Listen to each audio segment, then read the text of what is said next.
Bonjour à tous. Ah merde, ça marche pas. Voilà. Il est l'heure de reprendre le travail. Merci.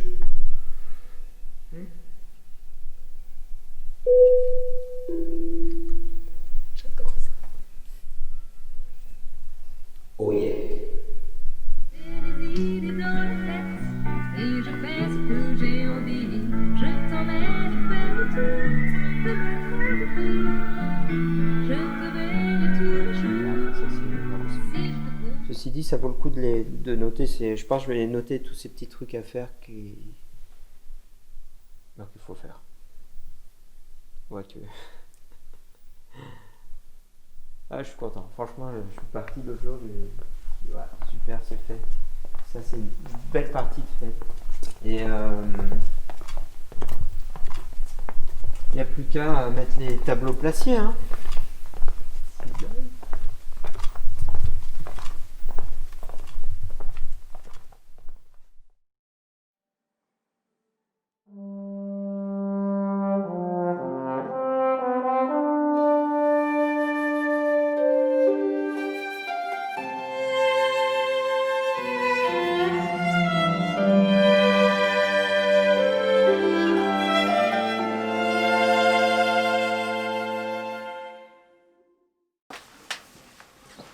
Je voulais vous demander aussi quelque chose qui est...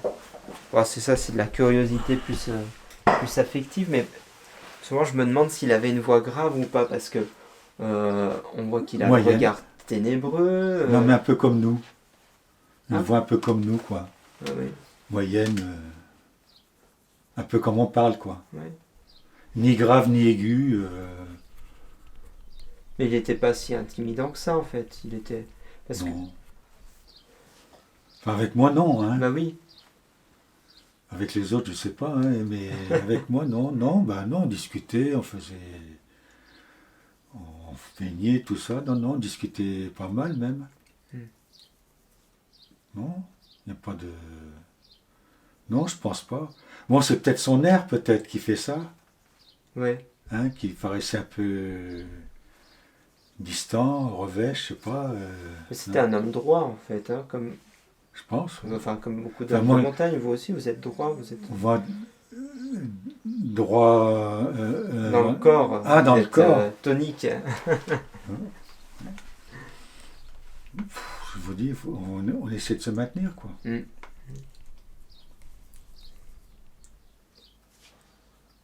Parce que ce que j'ai entendu quand j'étais petit, c'était des regards de petite fille. Et c'était le regard de ma maman ou le regard de mes tantes. Donc ils pouvaient être impressionnés par... Oui, par la grandeur, parce par qu'il un- était relativement grand, ouais, ouais. Je crois qu'on avait à peu près la même taille, il me semble. Ah oui. J'ai vous expliquer. Voilà. Ici, Ça, ce sont les couleurs chaudes, Oui. couleurs froides. Là.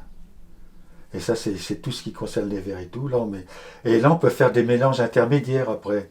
Ici, je fais mes mélanges intermédiaires pour faire les ombres ou les lumières ou tout ce que vous voulez. Vous voyez?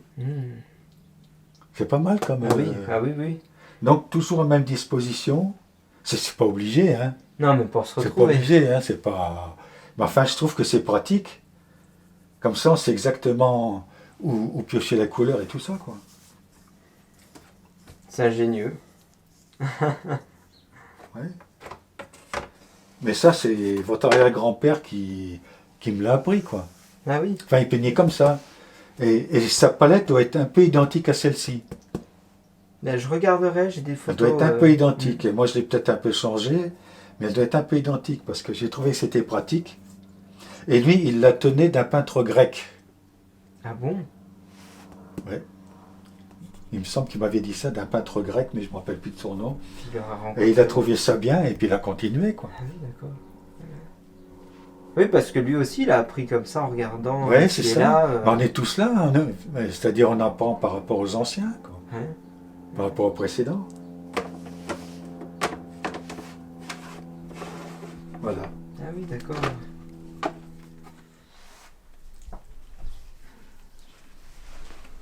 Là, ce qui m'amuse, je le vois vraiment couché comme ça. Hein, il est vraiment couché en arrière sur la neige. Est-ce que Ouais, mais je pense que c'était pour regarder le tableau, pour le voir un peu plus loin, pour prendre du recul? pour voir un peu. Ouais. Il y a encore une astuce pour un tableau, par exemple, pour voir s'il n'y a pas des défauts éventuels et tout ça. Attendez. Tenez. Par exemple, vous prenez un tableau comme ça.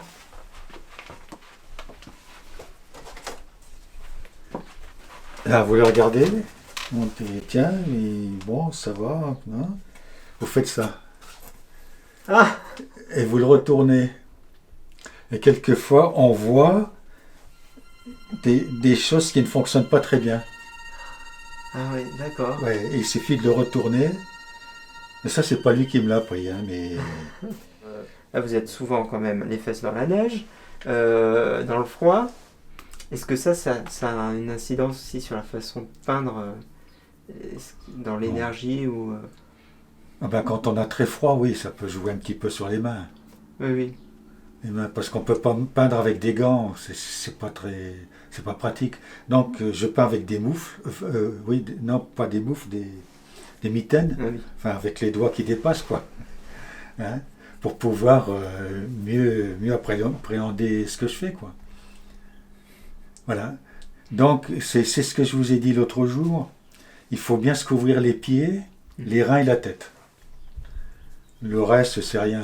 Si on a froid aux mains, c'est rien. C'est pas ce qui refroidit le corps. Vous m'aviez dit que vous mettiez une peau de chamois, là, une peau Non, de... Non, pas... une peau de chat. Une peau de chat, tout court. Enfin, une peau, ça aurait pu être Ah ouais. n'importe quoi, mais c'est... Attendez, ça, je vous le rends. Je dois en avoir une là.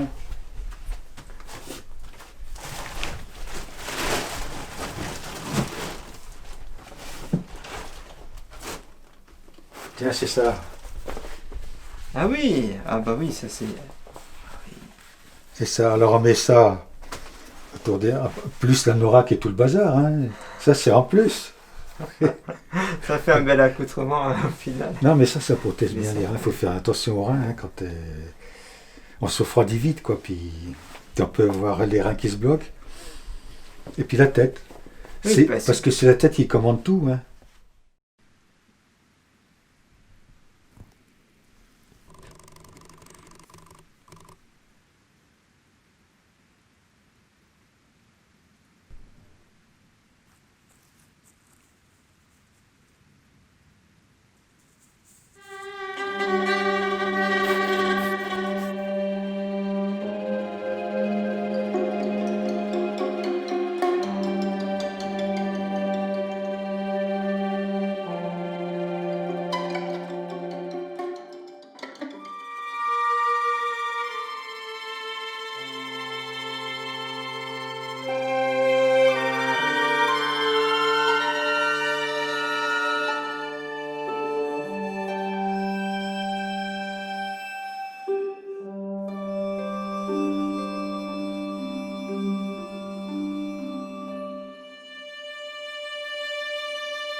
Quand vous étiez ensemble, là, c'était une forme de solitude à deux, parce qu'il y a bien des moments. C'est ça. Quand on peignait, on parlait un petit peu de temps en temps, quoi, tout ça. Et bon, il nous racontait des trucs comme ça, quoi. Et il chantait de temps en temps. Au ciel, au ciel, au ciel, j'irai la voir au ciel. Il chantait ça. C'était quoi, c'est une ritournelle Ben oui, mais c'est en pensant à sa femme, je pense, à sa première femme. C'est terrible. Ouais. Il en parlait comment? Oui, en fait, il en parlait peu, il en parlait comme ça, mais il racontait pas de ce qui se passait entre eux, quoi. Oui, oui. Mais c'était une évocation, quoi. Ouais, comme ça, ouais, ouais. Quand il était à tel ou tel endroit, il allait dire... Non, non, il parlait de sa première épouse, mais assez rarement, enfin, il en parlait de temps en temps, quoi, voilà. Oui, c'était toujours présent, quoi. Voilà. Ouais. Et loin de la terre, sur le cœur de ma mère, va poser son retour. Au ciel, au ciel, au ciel, j'irai la voir un jour. Au ciel, au ciel, au ciel, j'irai la voir un jour. Au ciel, au ciel, au ciel, j'irai la voir un jour. Au ciel, au ciel, au ciel, j'irai la voir un jour. Sono Sandra Barberi, sono una storica dell'arte di Aosta e dal 2012 mi occupo della collezione Placier di La Salle, dove ho scoperto vari pittori di montagna, tra cui Angelo Abrate.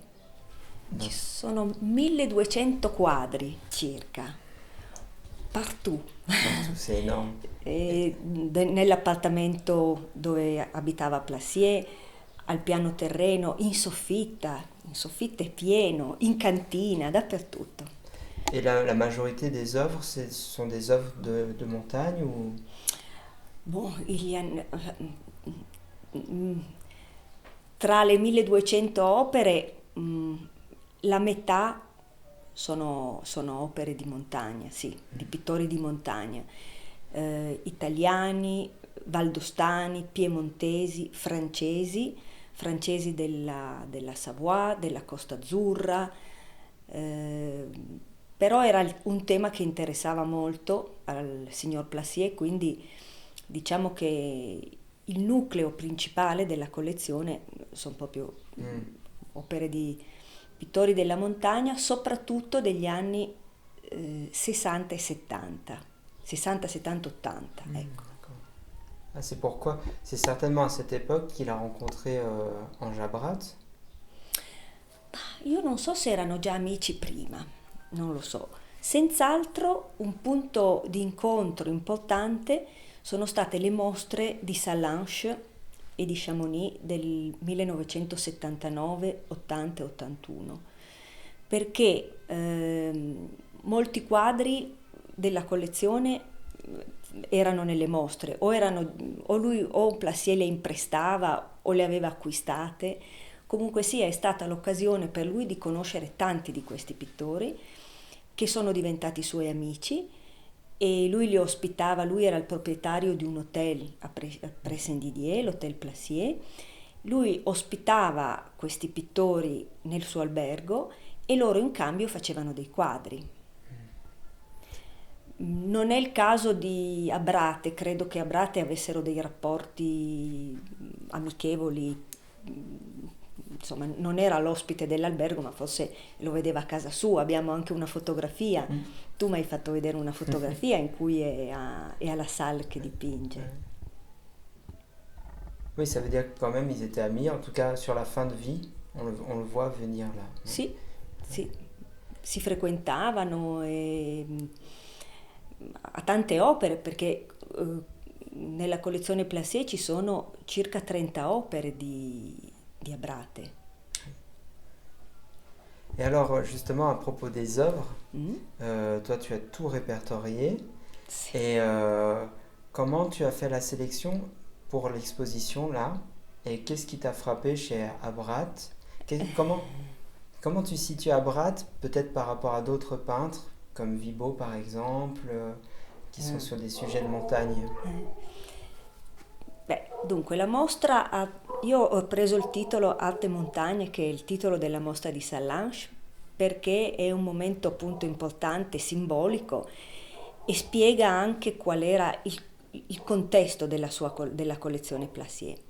E ho scelto gli artisti più rappresentativi, quelli che c'erano nella collezione e alle esposizioni. Di Abrat ho scelto i più belli.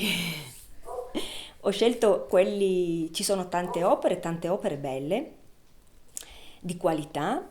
Trovo che la qualità delle opere di Abrate nella collezione Placier sia una qualità alta, sono tutti molto curati, molto curati. Ci sono delle opere molto vecchie, perché ci sono le opere degli anni 20 di quando era a Roma, ci sono 2 tavolette di quando era a Roma, ci sono delle altre opere degli anni 40 e poi la maggior parte invece sono più recenti. Ci sono parecchi paesaggi della Valle d'Aosta, quindi di Pressendidier, di Courmayeur, di La Salle, quindi Abrate conosceva e dipingeva qua. E poi ho scelto quelli 2 dove ci sono le figure, perché sono bellissimi e sono anche rari nella produzione di Abrate. Abrate è il pittore della neve, ecco, perché lui è l'allievo, diciamo, non so se l'abbia conosciuto di persona, ma senz'altro ha conosciuto le sue opere, di Cesare Maggi. Cesare Maggi è stato il pittore della montagna forse più importante per il nord Italia. Questa è una sua opera di Latouille ed era specializzato nella resa della neve. E mi pare che Abrate sia stato molto sensibile a questo insegnamento, perché anche lui ha questo modo di rendere la neve. La neve non è bianca, la neve ha un sacco di colori, la neve ha tutti i colori, a seconda delle ore del giorno, a seconda della stagione, del mese, no? E ha questa sensibilità particolare e ha il legame col territorio.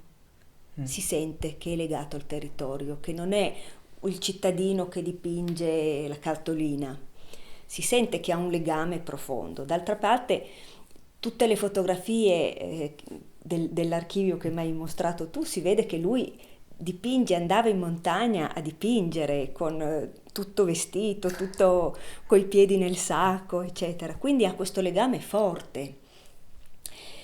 Rispetto a Vibo, per esempio, è più naturalistico, più descrittivo, cioè è più legato a una tradizione tradizionale, alla tradizione, diciamo, ottocentesca, no?